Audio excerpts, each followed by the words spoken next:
Yes, and should not be interpreted as statement of fact. Independent fact-checking and corrections are encouraged. This episode is brought to you by FundWise Capital. FundWise Capital is a business lender matching platform. Avoid the mystery of one-sided deals and connect with FundWise to get the very best funding you can qualify for fast. You can apply online in 60 seconds or less, and there's no effect to your credit to see how much you can get. It's easy. Use the funding for anything you need to start or grow your business. You did hear me correctly. I did say start or grow your business. If you don't have a business yet, but you got a solid business plan, they can help you get funding. Get the best funding you can qualify for. Their strategic lender matching platform searches through hundreds of lenders to find the very best possible option for your unique situation. They have hundreds of 5-star reviews on Google, Trustpilot, and Facebook, and an A+ rating with the Better Business Bureau. They provide unsecured lines of credit at 0% interest for 9 to 15 months. Unsecured term loans, loans based on income, short-term gap funding, and bridge loans. They work with real estate, startups like I already mentioned, franchises, restaurants, any kind of business, any kind of project. To get started, it's really easy. Just go to apply.fundwise.com/minddog. That's apply.fundwise.com/minddog. Get money for your business now. Apply.fundwise.com/minddog. Is everybody ready for the Mind Dog, the magnificent show? Sure, let's rock it up. Start the clock.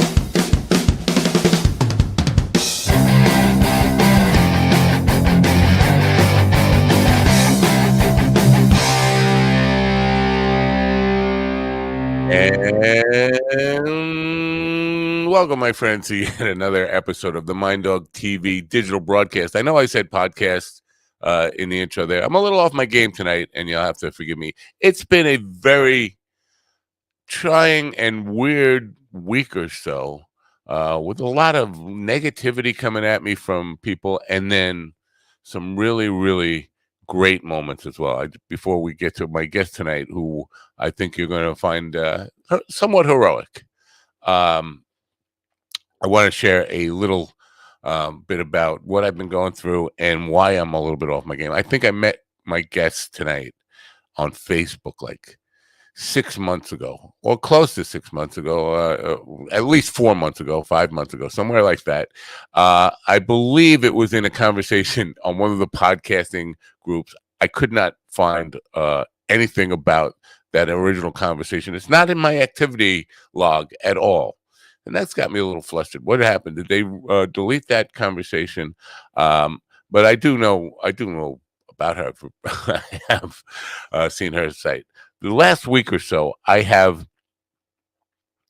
gotten a lot of negativity for comments I've left on YouTube or videos I produced on YouTube about a certain singing coach.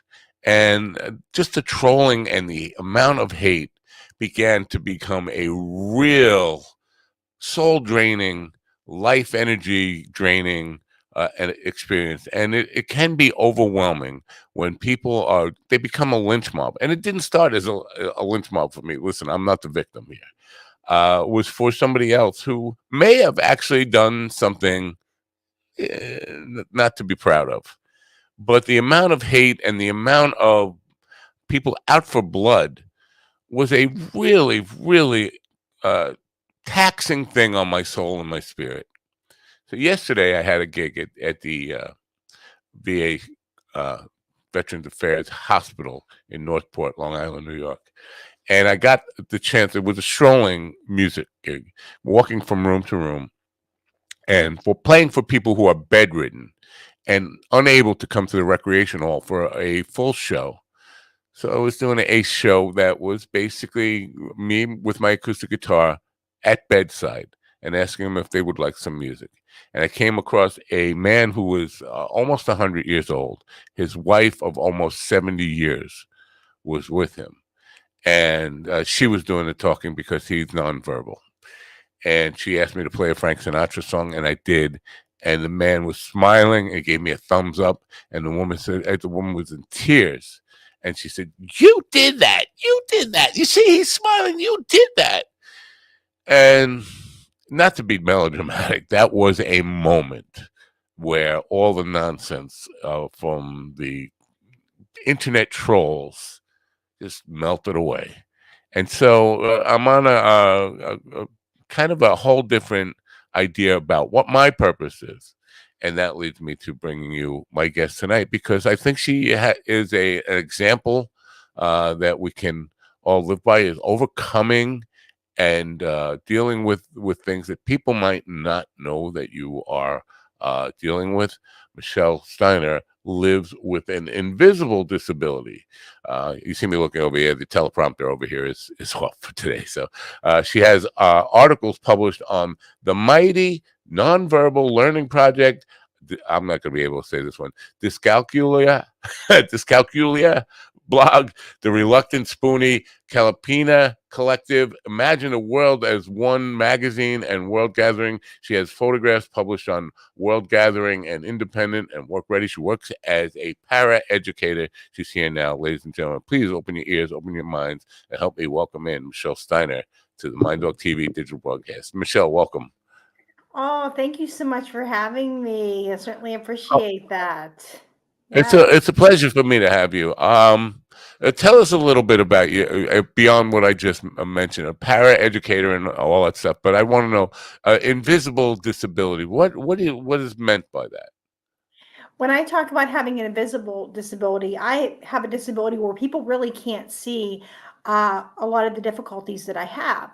And a lot of times people are very familiar with ones that we can see. We can understand that somebody who has a physical disability and is in a wheelchair may not be able to go up a flight of steps.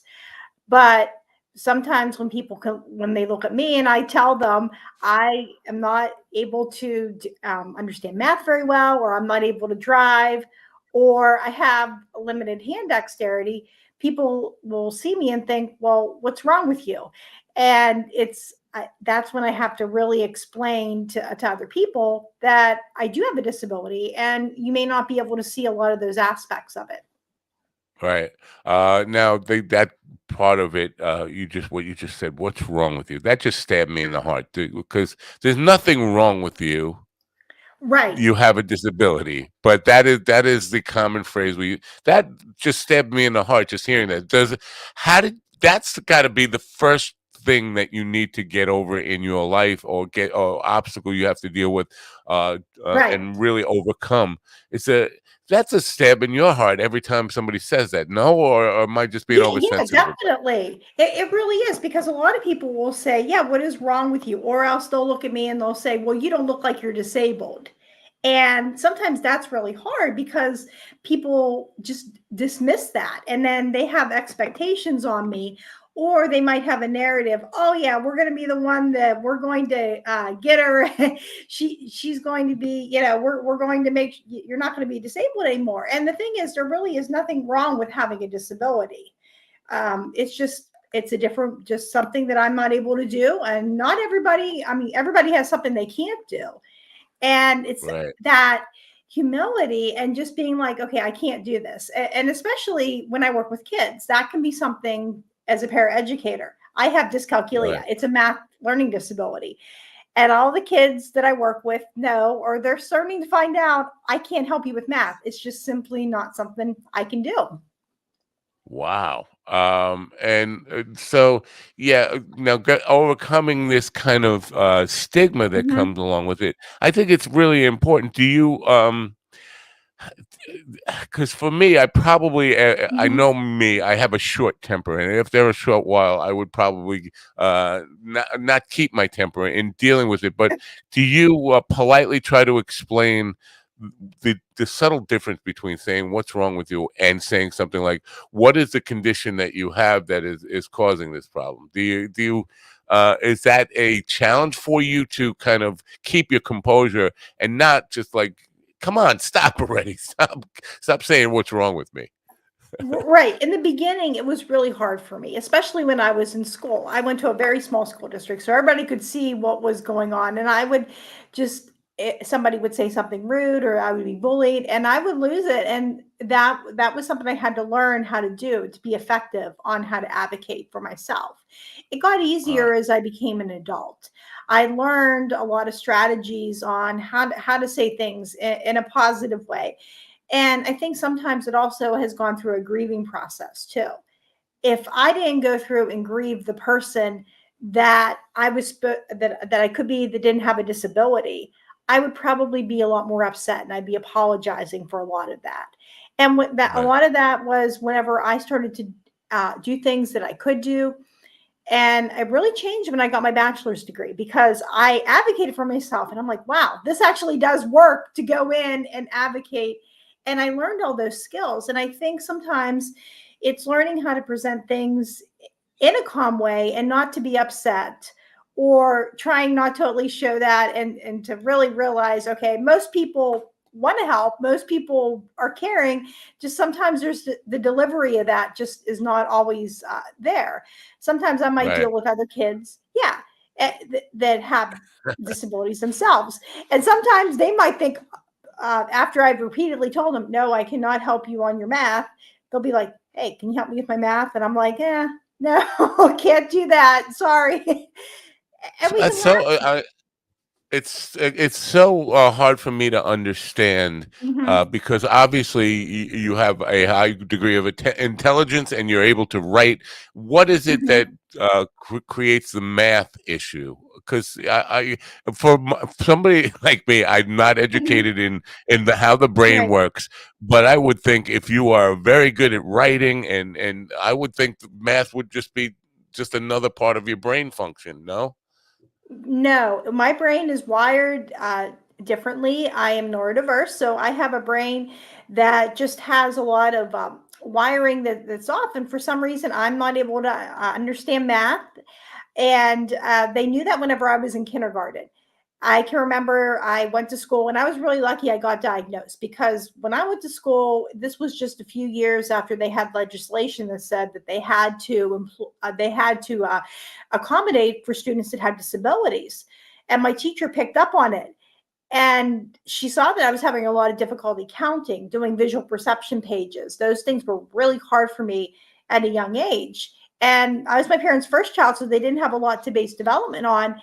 And my teacher said, I think that Michelle has a learning disability. And of course, my parents consented for me to get tested. And the school psychologist called my parents in for a meeting and said, okay, she definitely has a math learning disability. And they said to my dad, she's never going to understand math from that age. And Wow. they knew that when I was 5 or 6, they knew I was not going to be a mathematician. And they were right about that. And it's one of those things, despite all those years, I had specialty instruction, I had learning support, I had accommodations, but math is one of those things that just never stuck. I do not know all my times tables or my addition or subtraction facts. I can't read the face of a clock. It doesn't make any sense to me. It's really hard for me to use a Wow.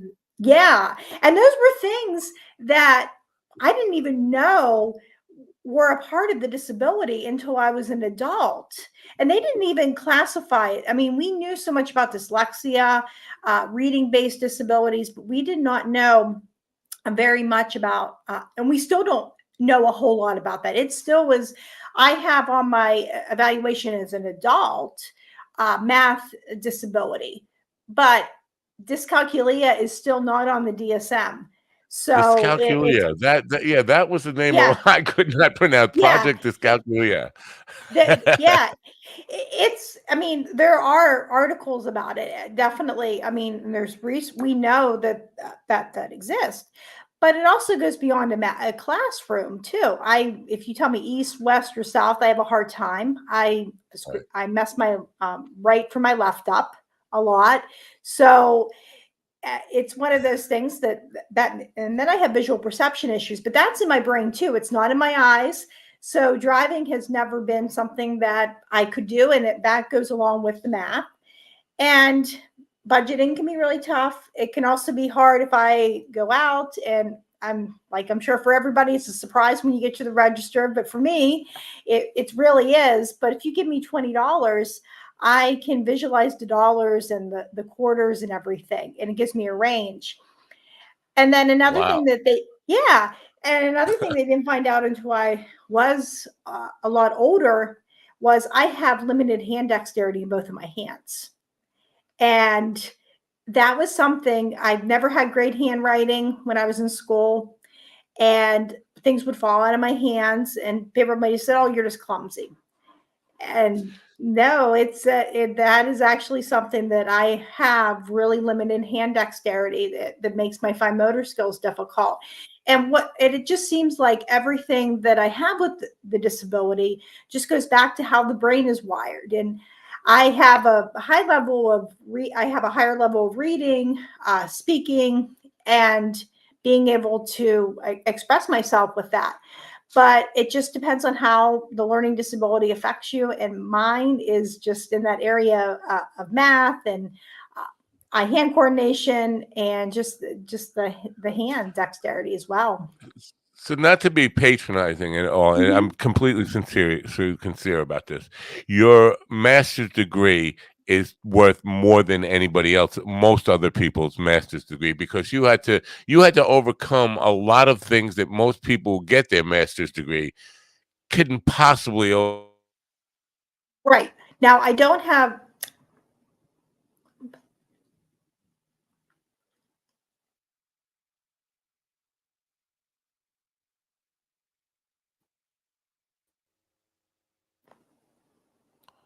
Wow, I think there was an internet outage or something here. I don't know what just happened there. I apologize for that. But That's okay. what I was saying, your master's degree is worth more than the average master's degree because you had to do so much more for it. You had to fight so much harder for it. And one of the things I was thinking about as you were telling your story there is how much trouble, if they don't understand that you can't Hmm. read a clock, a kid could get that you a lot of trouble, not being in the right place at the right time. Yeah. And if they don't understand that, and that's not part of their understanding, a lot of kids could get beating because of that kind of stuff. So yeah, it had to create so many extra challenges for you that somebody who had not walked in your shoes couldn't possibly understand. So It, it, it is a yeah. heroic journey. Um, Thank you. And I how many don't have a people have master's. Yeah, I have a how many? bachelor's, but yeah. Yeah, how many people? How many people have this condition? This It's es- dyscalculia. How many? it's Yeah, estimated it's estimated that 1 in 5 have a learning disability of some kind. a Yeah, learning disability, but though what you described yeah. with the clocks and the math situation, that It's uh, do we Yep. know how many It's people? Yeah, I wow, believe it's still the same statistics. The thing about dyscalculia is a lot of people aren't familiar with that. They're not familiar with it, so we think, oh, people just have that have this. You must read numbers backwards. Well, right. no, I don't read numbers backwards. I I have